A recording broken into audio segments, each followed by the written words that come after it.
Hello students. BSc first year की botany की online classes में पिछले वीडियो में हमने एक्टोकार्पस के अंदर उसका क्लासिफिकेशन, उसकी थैलस स्ट्रक्चर और उसके अंदर उसके एसेक्सुअल रिप्रोडक्शन के बारे में पढ़ा था, जिसमें अपन ने देखा था कि एसेक्सुअल रिप्रोडक्शन के दौरान उसके अंदर जो जूस्पोर बनते हैं दो प्रकार के चल बीजाणुधानियों के अंदर बनते थे। एक कोष्ठीय चल बीजाणुधानी और बहुकोष्ठीय चल बीजाणुधानी के अंदर इन बीजाणुओं का निर्माण होता था। आज के इस वीडियो के अंदर एक्टोकार्पस के अंदर लैंगिक जनन के बारे में पढ़ेंगे। तो अपन शुरुआत करते हैं एक्टोकार्पस के अंदर लैंगिक जनन या सेक्सुअल रिप्रोडक्शन। तो एक्टोकार्पस के अंदर सेक्सुअल रिप्रोडक्शन है जो आइसोगेमस और एन आइसोगेमस टाइप का होता है, यानी कि समयुग्मकी और असमयुग्मकी प्रकार का होता है। समयुग्मकी प्रकार का लैंगिक जनन समजालिक जातियों में होता है, जबकि असमयुग्मकी प्रकार का लैंगिक जनन विषमजालिक जातियों के अंदर होता है, यानी कि isogamous occurs in homothallic species and anisogamy occurs in heterothallic species. इनके अंदर ओगेमस टाइप का सेक्सुअल रिप्रोडक्शन है जो एब्सेंट होता है। अब जो ये इस सेक्सुअल रिप्रोडक्शन के दौरान जो गैमेट बनते हैं उनका फॉर्मेशन है जो बहुकोष्ठीय युग्मक दानियों में होता है। ये बहुकोष्ठीय युग्मक दानियों की संरचना और उनका विकास है जो बहुकोष्ठीय चल बीजाणु दानियों के समान होता है, परंतु बहुकोष्ठीय चल बीजाणु दानियां है जो द्विगुणित थैलस पर बनती है, जबकि बहुकोष्ठीय युग्मक दानियां है जो केवल अगुणित युग्मकोद्भिद थैलस में ही बनती हैं। ये इन दोनों के अंदर डिफरेंस रहता है। तो बहुकोष्ठीय युग्मक दानियां और बहुकोष्ठीय चल बीजाणु दानियों के अंदर डिफरेंस क्या है कि बहुकोष्ठीय चल बीजाणु दानियां है जो अलैंगिक जनन में पार्टिसिपेट होती है, जबकि बहुकोष्ठीय युग्मक दानियां है जो लैंगिक जनन के दौरान बनती है। बहुकोष्ठीय युग्मक दानियां अगुणित थैलस में बनती हैं, जबकि बहुकोष्ठीय चल बीजाणु दानियां है जो द्विगुणित थैलस में बनती हैं। अब इन युग्मक दानियों के अंदर जो बनने वाले गैमेट्स होते हैं वो गैमेट्स मोटाइल, बाइफ्लैजिलेट और किडनी शेप्ड होते हैं, यानी कि गतिशील, द्विकशाभिक और वृक्काकार होते हैं। अब युग्मक दानी का या गैमेटेंजिया का डेवलपमेंट कैसे होता है या उसका फॉर्मेशन कैसे होता है, तो जैसे बहुकोष्ठीय चल बीजाणु दानियों का निर्माण जो उपशाखाओं की शीर्ष कोशिकाओं से होता था, तो इसी प्रकार युग्मक दानियों का निर्माण भी पार्श्व उपशाखाओं की शीर्ष या एपिकल सेल से होता है। जो पार्श्व उपशाखाएं होती हैं उनकी जो एपिकल सेल्स होती हैं वो गैमेटेंजियल इनिशियल्स के रूप में वर्क करने लगती है, यानी कि युग्मक दानियां प्रारंभिक कोशिका के रूप में कार्य करती हैं। फिर इस युग्मक दानी प्रारंभिक कोशिका के अंदर अनेक पुनरावृत्त अनुप्रस्थ विभाजन होते हैं, जिससे 6 से 12 कोशिकाओं की एक श्रृंखला बनती है। कितनी सेल्स की श्रृंखला बनती है? 6 से 12 कोशिकीय श्रृंखला का निर्माण होता है। और इस कोशिकीय श्रृंखला के अंदर अनेक ट्रांसवर्स और लॉन्गिट्यूडनल डिवीजन होते हैं, यानी कि अनुप्रस्थ और अनुदैर्ध्य विभाजन होते हैं, जिसके फलस्वरूप 100 से अधिक क्यूबॉइड सेल्स का फॉर्मेशन होता है। कितनी? 100 से अधिक क्यूबॉइड सेल्स का फॉर्मेशन होता है। और ये जो सेल्स होती हैं वो 20 से 40 अनुप्रस्थ स्तरों में व्यवस्थित रहती है। तो किस फॉर्म में अरेंज रहती हैं? 20 से 40 ट्रांसवर्स टियर्स के अंदर अरेंज रहती है।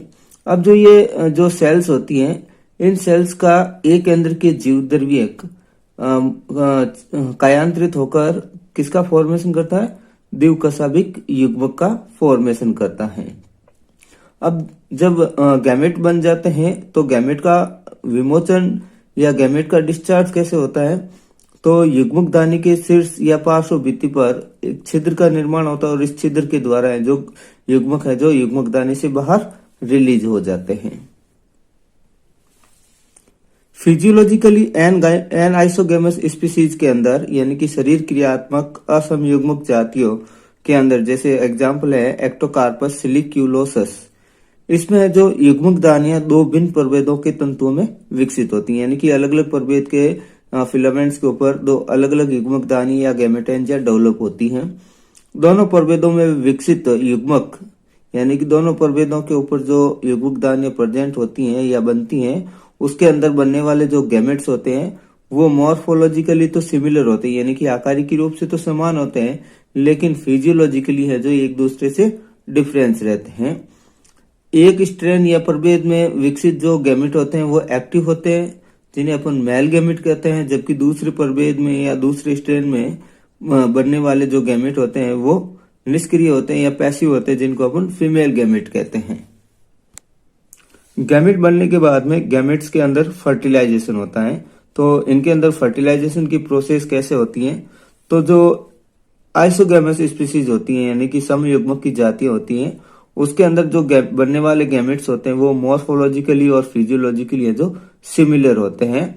तो इस प्रकार के गैमेट्स हैं जो एक ही युग्मकदानी में विकसित होते हैं, तो उनमें है जो फर्टिलाइजेशन हो जाता है, यानी कि एक ही युग्मकदानी में जो डेवलप होने वाले गैमेट होते हैं उनके अंदर फर्टिलाइजेशन यानी कि आपस में ये फर्टिलाइज होकर जाइगोट का फॉर्मेशन करते हैं, क्योंकि अपन इसके अंदर डिफरेंस नहीं कर सकते मेल कौन सा है और फीमेल कौन सा है।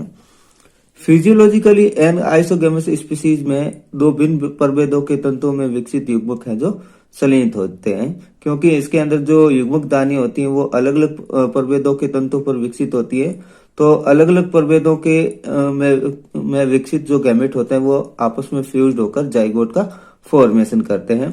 जैसे इसका एग्जांपल है एक्टोकार्पस सिलिक्यूलोसिस, जिसके अंदर मेल गैमेट तो एक्टिव होता है जबकि फीमेल गैमेट है जो कम एक्टिव होता है।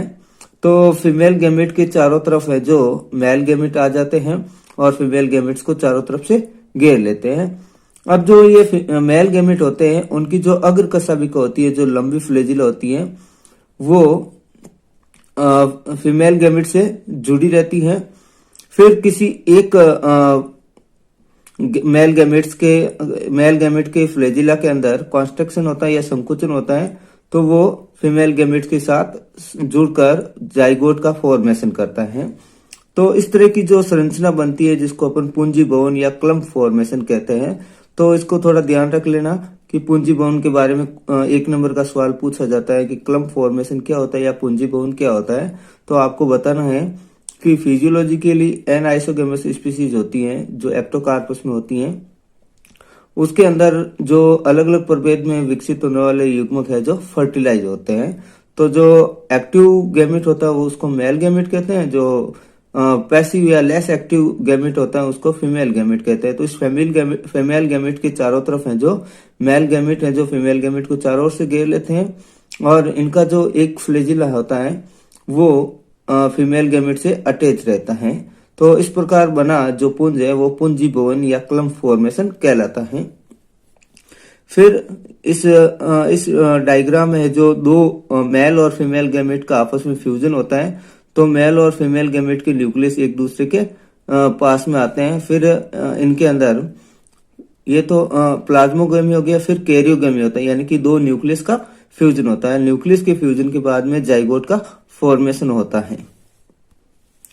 मॉर्फोलॉजिकली एन आइसोगैमस स्पीसीज जिसका एग्जांपल है एक्टोकार्पस सेकंडस, यानी कि आकारिकी असमयुग्मक की जातियों के अंदर गैमेट है जो असमान आमाप के होते हैं, यानी कि एक गैमेट है जो बड़ा होता है उसको बोलते हैं फीमेल गैमेट, जो छोटा होता है वो उसको बोलते हैं अपन मेल गैमेट।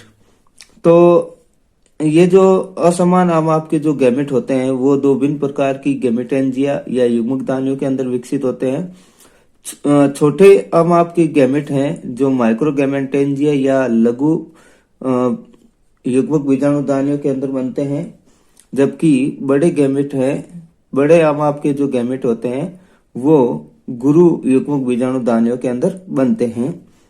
अब ये युग्मक है जो जल के अंदर तैरते हुए आपस में फर्टिलाइज होकर जाइगोट का फॉर्मेशन करते हैं। अब जो जाइगोट बनता है वो जाइगोट है जो रेस्टिंग स्टेज में ना जाकर सीधे ही है जो इसके अंदर डिवीजन होता है, तो ये जर्मिनेट होता है। तो जर्मिनेट होने से पहले इसके जाइगोट के डिप्लॉइड न्यूक्लियस के अंदर माइटोसिस डिवीजन होता है, और माइटोसिस डिवीजन के दौरान इससे एक डिप्लॉइड थैलस का फॉर्मेशन होता है, और इस थैलस के अंदर यूनिलोक्यूलर और प्लूरोलोक्यूलर स्पोरेंजिया का फॉर्मेशन होता है या विकसित होते हैं, यानी कि एक कोष्ठीय और बहुकोष्ठीय चल बीजाणु दानियों का निर्माण होता है। अब इसके बारे में नेक्स्ट पढ़ते हैं अपन एक्टोकार्पस के अंदर अल्टरनेशन ऑफ जनरेशन या पीढ़ी एकांतरण। तो एक्टोकार्पस के अंदर डिप्लोहेप्लॉन्टिक टाइप की लाइफ साइकिल पाई जाती है। इसका मतलब होता है कि एक्टोकार्पस के जीवन चक्र में द्विगुणित और अगुणित पीढ़ियों का एकांतरण होता है। जो ये एक्टोकार्पस है इसकी स्पोरोफाइटिक कंडीशन है, यानी कि बीजाणु उद्भिद अवस्था है, और इसका थैलस है जो डिप्लॉइड होता है। इस डिप्लॉइड थैलस पर प्लूरिलोक्यूलर स्पोरेंजिया का फॉर्मेशन होता है, यानी कि बहुकोष्ठीय बीजाणु दानियों का फॉर्मेशन होता है, और इन बहुकोष्ठीय बीजाणु दानियों के अंदर चल बीजाणुओं का निर्माण होता है, और ये भी डिप्लॉइड होते हैं, और वापस इनसे जो डिप्लॉइड थैलस का फॉर्मेशन होता है। तो ये एसेक्सुअल रिप्रोडक्शन के बारे में होता है। सेक्सुअल रिप्रोडक्शन के दौरान जो एक्टोकार्पस का जो द्विगुणित या बीजाणुद्विद थैलस होता है उस पर यूनिलोक्यूलर स्पोरेंजिया बनते हैं, यानी कि एक कोष्ठीय बीजाणु दानियां बनती हैं, और इन एक कोष्ठीय बीजाणु दानियों के अंदर मियोसिस होता है, तो अगुणित चल बीजाणु का निर्माण होता है, और ये अगुणित चल बीजाणु जर्मिनेट होकर युग्मकोद्भिद थैलस का फॉर्मेशन करते हैं, यानी कि एक्टोकार्पस के युग्मकोद्भिद का थैलस का फॉर्मेशन करते हैं, और ये थैलस है जो हैप्लॉइड होता है। इस हैप्लॉइड थैलस पर के ऊपर युग्मक दानियों का डेवलपमेंट होता है, यानी कि गैमेटेंजियम का डेवलपमेंट होता है।